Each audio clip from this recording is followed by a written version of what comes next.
Welcome into another live edition of the Green and Growing podcast. The Milwaukee Bucks come up losers to the Miami Heat tonight, 119 to 114 to the Miami Heat, mainly because Jimmy Butler just went crazy. 56 points for Jimmy Butler tonight.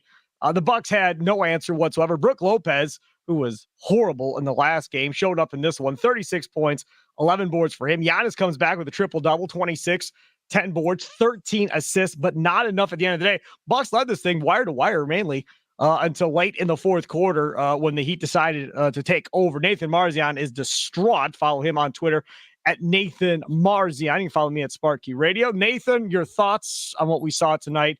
The Heat take a 3-1 series lead. I can't believe what I just saw. I mean, absolutely disastrous. Had the lead throughout, controlled the game throughout.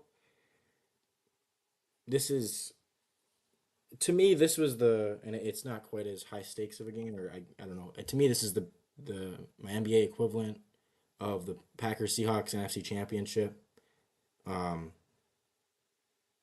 We outplayed them for 43 minutes.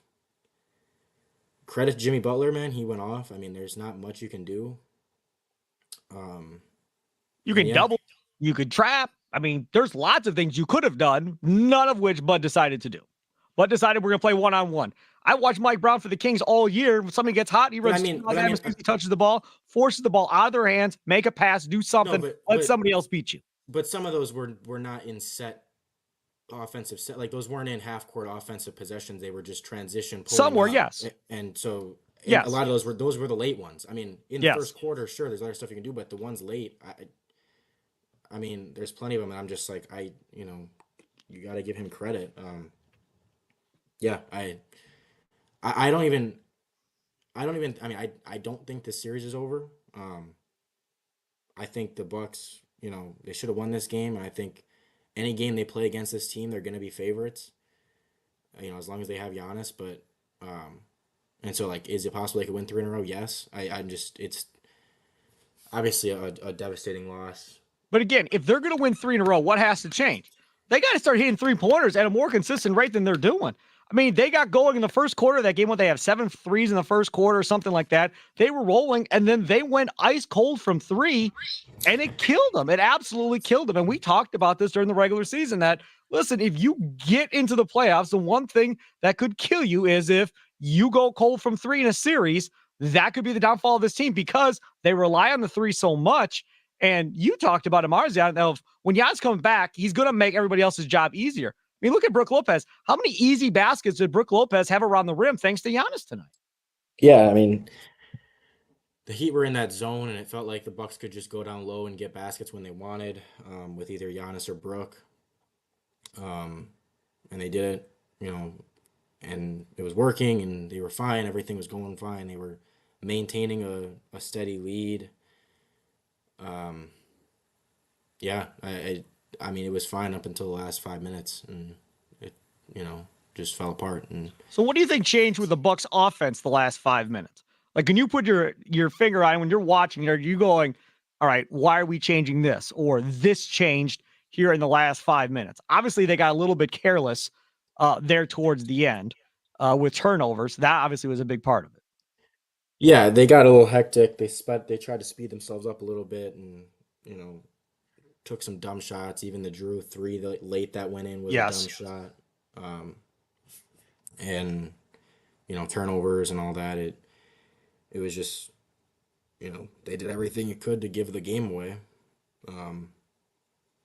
There was the turnover where they were trying to call timeout, I guess, and when Giannis had it, you're talking about, right? Yeah, all of a sudden, like the camera didn't really see it very well, but they kind of cut over, and all of a sudden the ball's getting taken away. But I guess Giannis was trying to call timeout, and yeah, I mean, again, they did kind of everything they could to give it away. So let me ask you a question. So in baseball, back when you used to do the Wendy's Big Show, Gary Ellerson would be on, and we would be talking about CC Sabathia or Zach Greinke or whatever. And they're the ace of the Brewers staff. And he would always say, listen, if you're the ace, then you've got to be better than the best pitcher on the other team. So if the other guy gives up one run, then you've got to shut him out because that's your job to be better than the other guy. Should Giannis have done more or been better to kind of erase what Jimmy Butler did? I mean, the man threw up a triple-double. So it's not like he had a bad game. I don't think he had a bad game necessarily. But when Jimmy got going, should Giannis have been able to match that, considering he's a multiple-time MVP in the whole deal? Or does none of this fall on Giannis in your mind? I mean, there was a couple plays late that Giannis, missed a couple shots or tried to score, rushed it a little bit. But again, that's kind of when the game was starting to get out of reach. I don't know. I mean, they're different players. You can't expect Giannis to, he's not like in the clutch. He's not the guy that's going to just, like Jimmy can kind of just get into whatever shot he wants, whereas Giannis isn't that type of player. Giannis is more like you want to generate looks for him. I thought Giannis did fine getting looks for other people. I thought he kind of ran the offense pretty well for the most part and played a really good game. So I don't know. I don't look at it that way. Like Giannis wasn't going to put up 50 tonight, and he didn't need to. Because he did put up 50 against Phoenix. You go back to the NBA Finals run where he had that big game to close out the series for the Bucks back then. Yeah, but I mean they're completely different circumstances. And again, this was a game that the Bucks had in control throughout. He didn't need to do a ton of scoring. He didn't need to go off or anything. He was playing really well, playing smart, making plays, getting the ball down low, pick and roll stuff, lobbing it inside to Brook. And then it was a 5-minute collapse. It wasn't like a game long thing where they were behind. And if it was a game long thing where they were behind and you needed more from Giannis, and then I would say like Giannis needed to be more assertive. But it happened like in a split second. I'm not going to say that he should have done more. He could have, again, made a couple of shots down the end. He could have played better at the very end, but I don't know. I'm not going to blame him a ton for it. How about Bud? Because Bud's going to come under fire for this one. If they lose this series and they get beat by an 8 seed, those people that have been critical of Budenholzer, even though he won a championship, are going to be out in force if they lose this series. Yeah. I mean, I don't know how you couldn't be at that point, because you lose to an 8 seed, and I mean, that's pretty bad. Even obviously Giannis missed a few games there, but shouldn't lose to this team. Even without Giannis, you shouldn't lose to this team. Yeah, shouldn't lose to this team. You shouldn't it's pretty inexcusable. And just I'm kind of at a loss for words right now. So. I got something else here because I got a lot of tweets I can get to as we go on throughout this thing. But one of them that I really want to get your take on, because we have been saying over and over again that this team is deeper than that championship team. And now I'm seeing, and I don't know if I can find it, but now I'm seeing people tweeting that clearly these role players aren't as good as that championship team. Do you have your questions now about the depth on this basketball team after having watched the series? And really, Bud only played, 8 guys for the most part? I mean, Bobby Portis only played 13 minutes tonight. Ingles, 18. Pat Connaughton, 21. Connaughton, 2 of 8. Bobby Portis, 2 of 6 from the field in this game. No Crowder in this game, and can't say I'm all that surprised because Jay hasn't played that well this whole series. Yeah, I mean, a little bit. Like the bench might be not as good as we thought, but I don't know. I still think, they're 5 minutes away from this being a totally different live, this being a totally different conversation. This, I'm not going to let 5 minutes of terrible basketball just completely change everything I think about this entire basketball team. But that's the crazy part, though, Nathan, right? So you're saying don't let 5 minutes change everything. If you go back, because you started the post-game podcast talking about you're comparing this to the Packers-Seahawks conference championship and how that whole thing fell apart for the Packers. But that kind of changed everything going forward for the Packers because they end up cutting Bostic, who made the idiotic play to jump up for that ball. McCarthy ends up giving up play calling to start the next year to Tom Clements because he says he wasn't aware enough of what was going on in the game. And there were ramifications that played out into that offseason and to start that next season for the Packers based off of what happened there in the last, conveniently enough, 5 minutes of that game against the Seattle Seahawks, and ramifications happen. If they lose this series, it may have huge ramifications as far as what the Bucks end up deciding to do this offseason going forward. Yeah, but the question was, do you change your opinion on this team as far as like The just bench, right? how good they were? And yeah, I mean, no, I still think this team is super good. I think this is a really really good team. I mean, are they going to make changes? I'm sure, yes, but like again, I'm not going to all of a sudden go from, oh, this team's super deep to they have no depth and they, like they suck all of a sudden just because of, again, really 5 minutes, because we're 5 minutes away from this being 2-2 and everyone's thinking we're winning the series.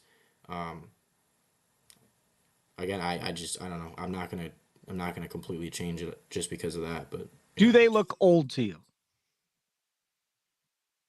um, no, again, I don't, we wouldn't be having this conversation if it wasn't for five If they won minutes. the game, right?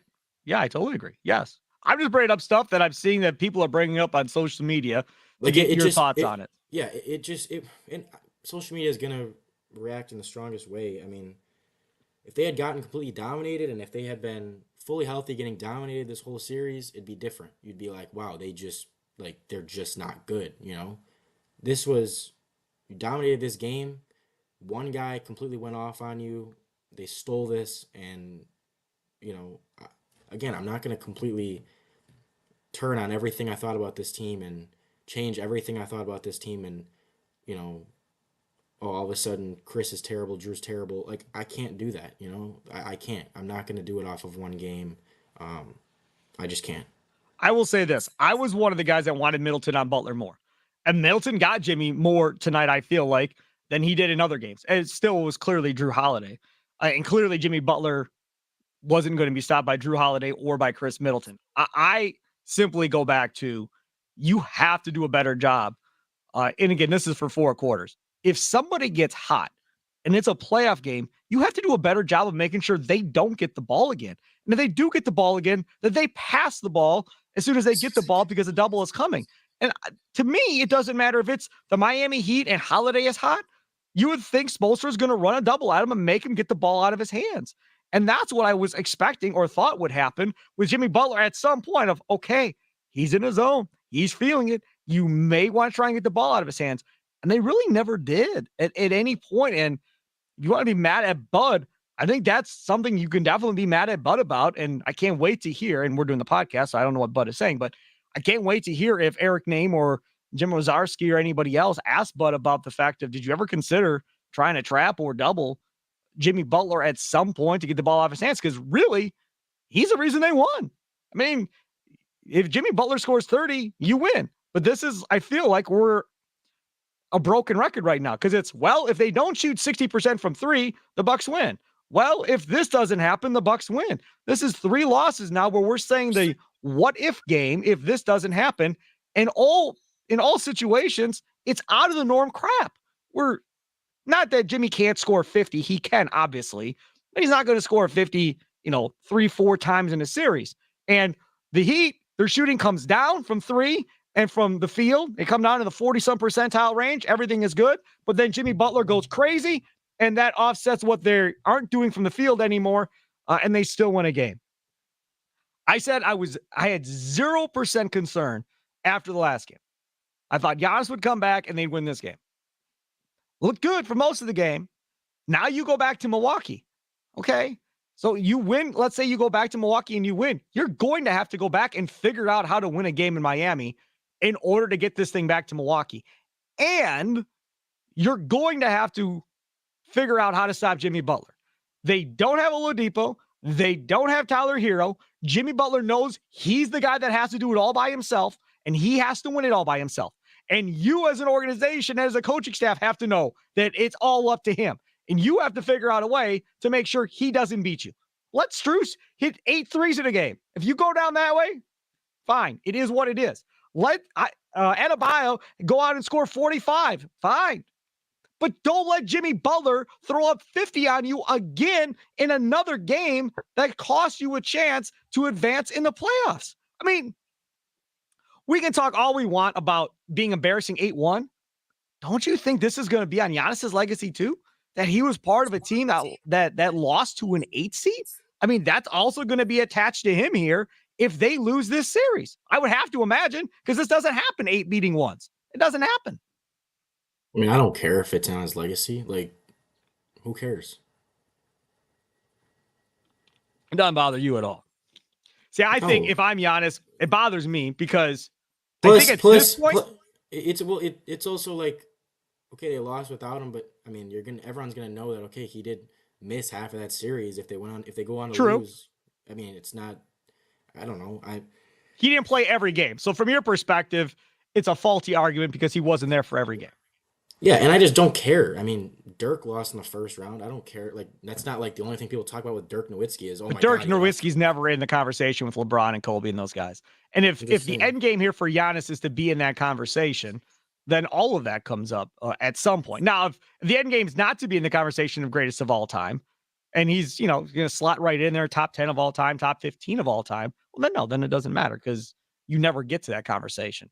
I'm looking at it from the aspect of if he gets to the conversation of Michael, LeBron, Giannis, if we get to that point, then all these little things come up because everybody picks their side and wants to argue in one way or the other. And that's just a fan of me and a media guy in me that loves the debate of greatest of all time. I think Giannis can get there. I do. I mean, he's got to be on good enough teams to win 2 or 3 more rings to have that conversation. The other problem is he wasn't the best player on the floor. Is that a fair argument to say, Marzian? That Jimmy Butler was the best player on the floor tonight? Well, Jimmy Butler would have been the best player on the floor if you put Michael Jordan out there tonight. It doesn't Maybe. like it doesn't mean anything. I don't care. It's not like it'd be different if Giannis played bad and Jimmy was the best player on the floor. Right. When a guy puts up 56, I don't care who he's going against. He's going to be the best player on the floor. So at the end of this now, we did percentage chances of them winning the series. You said, I think, if I remember correctly, in the last postgame podcast, if they lost this game, you'd probably be at like 30% for the Bucks to still win the series, but you would still have some faith in them. So where are you feeling at right now after the Bucks lose this game, down 3-1, coming back to Milwaukee on Wednesday? And will you be there? I'm not going to be there, but I mean, 25-30% chance still that they win this thing. So you're still there, same number. Yeah. I mean, I just look at it, and again, I say every game the rest of the way, they're going to be favored. Like, they're going to have statistically, like, they're going to have probably a 70 to 80% chance to win each game. You got to win the 3, and if you take literally the statistical chance of you doing a 70%, 75% thing 3 times in a row, it comes out to like 25-30%. So it would be a hell of a run if they figure out how to come back and win this series. They come from 3-1 down, even though they're the 1 and they're the favorite, and it's not as dramatic as saying an 8 coming from a 3-1 deficit to come back and win. This would be something that would be pretty historical, I think, from a Giannis perspective and a Bucks perspective to come back and win. And then you have the Knicks more than likely in the next round. My only thing about this now is this series is going to end up going 7 games if you are able to get it to go to 7 games. And you are going to be spent by the time this series gets done because you're playing literally every other day now, the rest of the way out, Monday, Wednesday, Friday, Sunday. The positive is I don't know if Jimmy Butler can play at this level, playing every other day the rest of this series, Nathan. I mean, he had to have a lot taken out of him playing this one tonight the way he did. Yeah, I mean, it's unlikely, but I don't know. I'm not gonna sit here and keep thinking, oh, he's gonna fall off a little bit or they're gonna regress, and I'm done with it. I can't. My mind can't do it anymore. So you're at the point now of expecting them just to be at a high level now the rest of the series. That this is going to be a dogfight every game if the Bucks are going to win it. Yes. That's where we're at. All right, Nathan Marzian, thank you for joining us. I appreciate it, buddy. You have a good rest of your night. Yep. All right, there he goes. Nathan Marzian off and going. And with that, let's get to some tweets on the night from you guys. This is some good stuff. Mark tweets at Sparky Radio. Does Giannis follow Rodgers' legacy by only winning 1 championship? No, I don't think he will. I think Aaron Rodgers is going to get this. Not Aaron Rodgers. Giannis, I should say. Thank you. I think Giannis is going to figure out a way to win more than 1 championship. I do. Now, did I think it was going to be this year? Yes. Could it still be this year? Yes. As crazy as it sounds after watching what we've watched. I know you're all laughing at me. Oh, Sparky Bucks fan. Ha, funny. Probably not going to happen. Maybe not. But dude's not 30, man. I mean, he's got a long way to go. We're talking what? At least another 10 years of Giannis playing at probably a pretty high level, providing he can stay healthy. There's no reason to think he can't win 2 or 3 or 4 championships before this whole thing is said and done. So to that, Mark, no. I can't get myself to that point. Ron tweets at Sparky Radio, not doubling and getting the ball out of Butler's hands is coaching malpractice. I don't disagree. I think that was, if you want to be mad at Bud about anything, I think that's a fair thing to be mad at Bud about, is not running those doubles at Jimmy Butler. At some point, you've got to try and slow him down. You tried with Middleton. That was my suggestion. That didn't work. Drew Holiday gave it all he possibly could give, being undersized, trying to fight Jimmy Butler whole game long. And I think that probably affected Drew probably a little bit offensively. I mean, his shot was way off tonight from 3. So that probably did affect him a little bit, exerting all that energy every single time down the floor on the defensive side of the ball. And because Jimmy's bigger than him, he could just rise up and shoot over him. Drew was doing, like I said, the best he could do. At the end of the day, there was no way that was going to be enough. And the one thing they didn't do, if we want to talk about something else, how much did we see Giannis on Jimmy Butler? How much? That to me is a whole nother conversation. Should Giannis have been guarding Jimmy Butler from the get-go on this thing? Or more than he did? I understand you don't want Giannis to, burn off all of his energy on the other side of the floor, and especially coming off of injury. But dude, you're down 3-1 now. At some point, you got to try something else. I don't know if Giannis asked to guard Jimmy Butler. I don't know if Bud was like, I don't care what you say, Giannis, you're not guarding him. Or Bud didn't want to do it. Maybe you should have tried Giannis on Jimmy Butler. Suggestion. I'm not saying he possibly could have stopped him necessarily, but at least Jimmy wasn't going to shoot over the top of Giannis. That much I know. And if Jimmy got by Giannis, you still had Giannis with a chance on a recovery to block a shot from behind. That was still all possibilities. And you really didn't get to that point. I got another one here from Dr. Gradinian. I would never know how to say this guy's name, but he's been tweeting at me for years. Steve, are you going to hate the Bucks fans who are concerned about this series? Is it the Bucks fans' fault that this team is garbage? Giannis will have to play somewhere else to win a series. I don't know, man. I can't get to the point of calling a 1 seed garbage. You have to win a lot of games throughout the course of a season. And yes, they may lose the series. And yes, all you Bucks fans that were freaking out and panicking and screaming and yelling to fire Bud and let Middleton walk and go get somebody else and all that, you very well may be right. That may be how the whole offseason plays out. And I, Sparky, may be wrong for criticizing you all for overreacting and freaking out. Do I regret it? Hell no. Because they are still a team that just won a championship 2 years ago, and they do have a better roster on paper. You may agree or disagree, but that's still going to be my take and my opinion on this thing. And they, again, were in line to win this thing. Again, they fell apart. It is what it is. Minnesota guy tweets at Sparky Radio. Brutal loss. And I love Chris, but I'm not sure he is aging well, and I'm concerned about a long, big deal. Window may have closed tonight. Guys, let's talk about Chris Middleton. Chris Middleton's going to be on this team as long as Giannis is on this team. That's how this is going to go. You may agree, you may disagree. But if you want Giannis here long-term, then you're going to have to put up with Chris Middleton. I think that was very well put by Giannis the last time, that he had to have Chris here. That was his deal. He wants Middleton here with him. They're good friends. They hang out with each other's kids, all that stuff. So Middleton stays. As far as I'm concerned, Middleton's here. Now, is it a 3-year deal? Is it a 5-year deal? I don't know how long it's going to be. But I just have to think that if Giannis is going to be consulted still on how this whole thing is going to work, and even though Jimmy Haslam is part owner now, God help us, I still think he's going to be consulted, and I still think Chris Middleton is a part of this team. Brook Lopez, I don't know. But I'll tell you this much. If they let Brook Lopez walk, they're going to be in trouble, folks. Because they don't have anybody on this roster that can shot block like him and protect the rim. Nobody. There are many dudes like him in the NBA. There's not. There's plenty of teams out here that don't have that guy. Golden State does not have that guy. And they have to try and win without that guy. It's very, very difficult to win without those guys. For those of you tuning in and listening, really appreciate y'all tuning in and hanging out with us, whether it be on YouTube, on the Odyssey sports page there on YouTube. Appreciate that as well. Get some more of your comments on YouTube. I see some of your comments. Read some of those. Don't forget, Packer fans, Odyssey is doing something special for this year's NFL draft coming up on Thursday night. Brian Baldinger, Jason Lockett-Four hosting the 2023 Odyssey Draft Show. Join them on the first night of the draft. They talk with local experts from Odyssey podcasts across the country.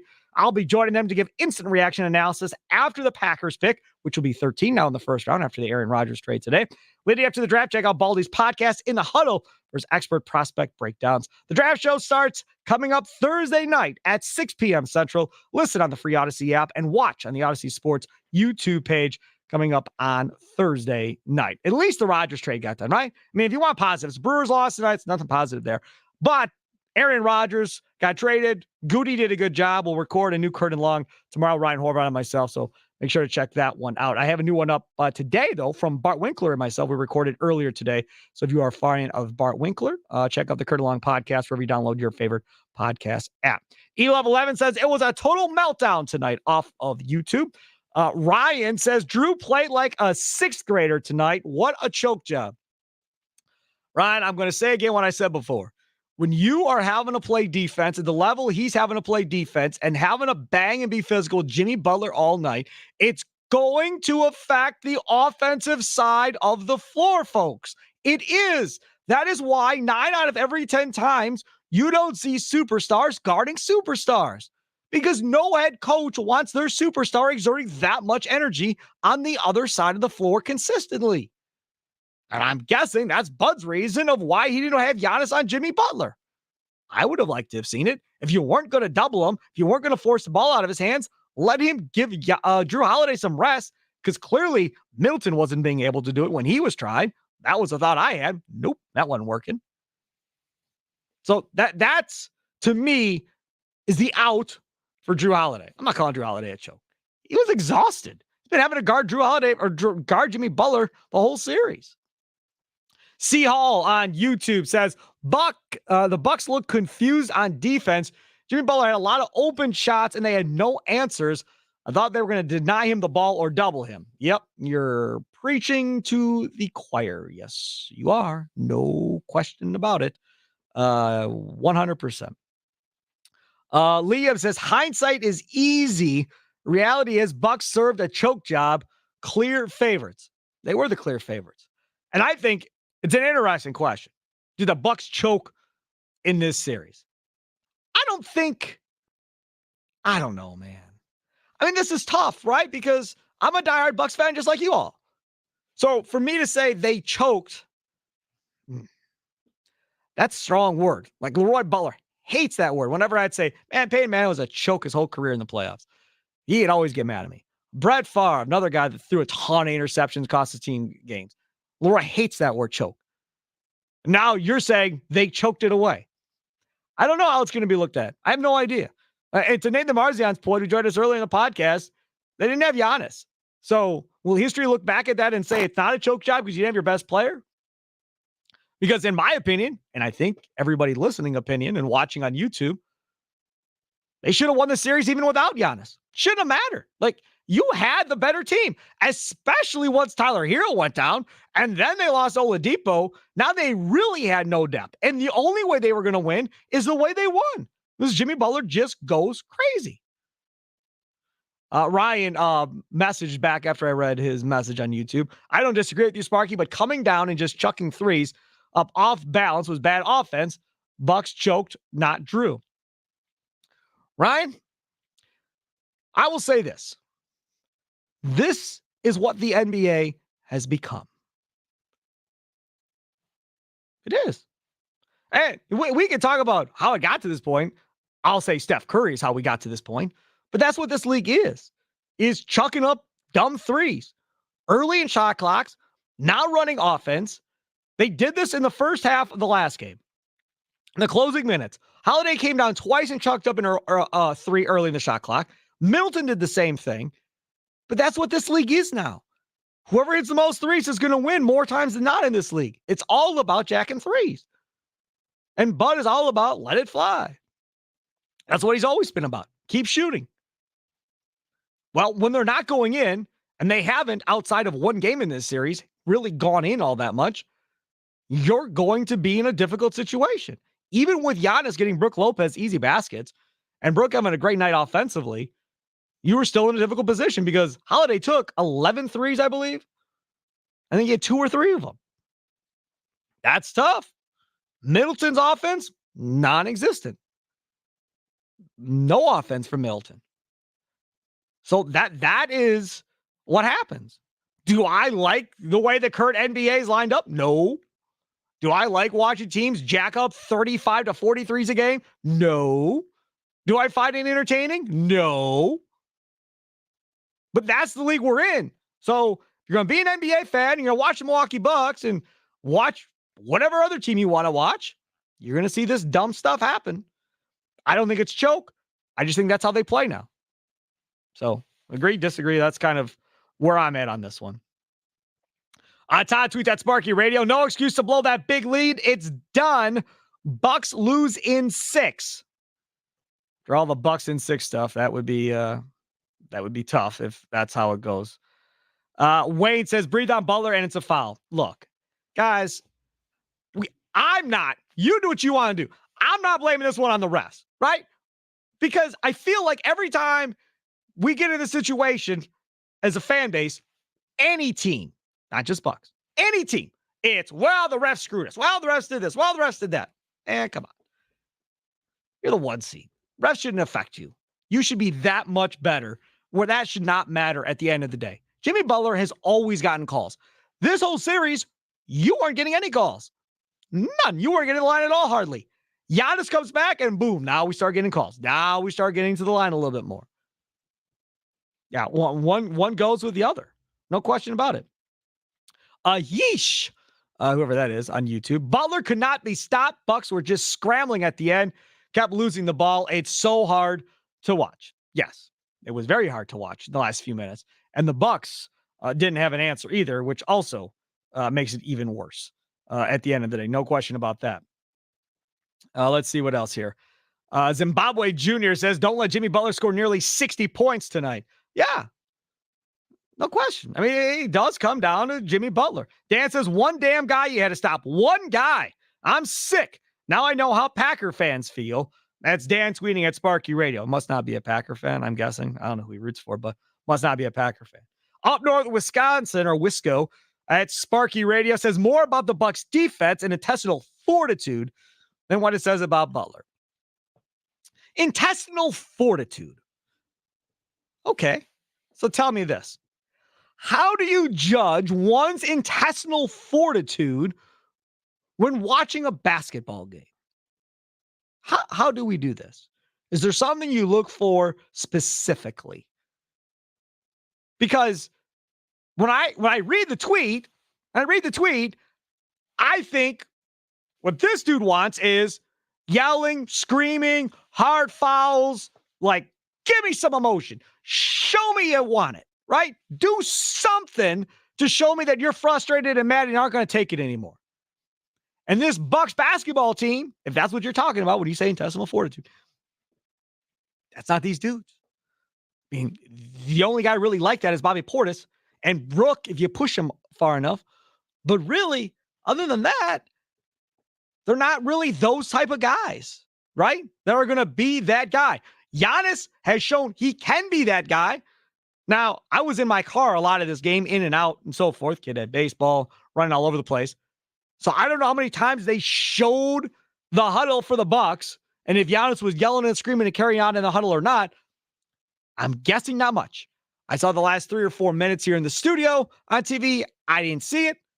So if Giannis was trying to fire up the troops and rally him and get him going again, I missed it on TNT. That was the broadcast I was watching. So if you were watching Valley Sports Wisconsin and they showed it, let me know. I'm pretty sure it's all the same camera stuff either way. But that to me is something we talk about with leaders. Like that guy that's going to get you going. That Charles Woodson type guy, that Reggie White type guy, right? That's going to kind of rally the troops. And Giannis needs to be that guy, I think, at the end of the day to kind of get him going. Now, I don't know if he could have said anything or done anything that would have changed anything at the end of the day in this game. Might not have been able to say anything to change anything. But as a fan, that's kind of what you probably wanted to see a little bit. Texas Badger on YouTube on the Aussie Sports page, Green and Growing Podcast. Wisconsin is the sports choke capital of the world. Capital letters always finding ways to snatch defeat from the jaws of victory in the most ridiculous ways possible. I'd love to tell you, Texas Badger, that you're wrong, but I feel like you're kind of right. It does kind of feel that way for every single team that we watch. The Brewers losing, league championship series and game sevens and so forth, not being able to get back to a World Series. The Packers and all their different ways they've blown with Aaron Rodgers, not to get back to the Super Bowl outside of that one, or as, our guy Ron Wolf would say, it was nothing but a fart in the win the Rodgers Super Bowl. And now this thing with the Bucks here. Now, again, this series is not over. We're going to come back to Milwaukee on Wednesday. The Bucks will have every opportunity. The home crowd, y'all better be loud on Wednesday, man. Y'all better be loud on Wednesday. Be here right after that game is done. Hopefully talking about a Bucks win. If the Bucks lose the series, there's no guarantees Marziano will be here, but I'll be here either way. One way or the other, I'll do the show. We're going to do this thing. They're going to get this game on Wednesday, one way or the other. They have to. Man, they cannot lose to a damn 8 seed and essentially have it be a gentleman's sweep on top of it. Like, it's one thing if you get upset by the 8 seed in 7, right? Okay, maybe game winner at the buzzer or something. That's how you lose the series. Maybe. You get a gentleman's sweep. You win one game in the whole series against the 8 seed. That's going to be embarrassing. And then you're going to have to see what John Horst and Peter Fagan and those guys decide to do with what they want to do this offseason with this team. How much of an overhaul will there be? How much different will it be? They pretty much ran it back last year. I had a couple pieces. Pretty much kept it the same. Will there be major pieces on the move, and will they try and redo this thing around Giannis? That's something that we still need to see. We'll just have to wait and find out and see what happens. Texas Badger says, it's over, Sparky. Just stop. Bucks win this series, I'll send you $100. Oh, well, thank you, Texas Badger. The Bucks lose this series, I'm not sending you $100. But if you're generous enough to want to send me $100, by all means, you feel free to do that. I'm going to be a Bucks fan, man. Either way, I'm going to believe in my team and think they have a shot at this. This is a series. This is not a one-game scenario. They can come back, win in Milwaukee. They only have to win one game in Miami to come back and still win this series. I'm not giving up hope yet. I'm not. You can argue that I probably should, but I'm not. Bucks lose 119-114. Thanks for tuning in to another edition of Green and Growing. Have a good night, everybody. Toodles.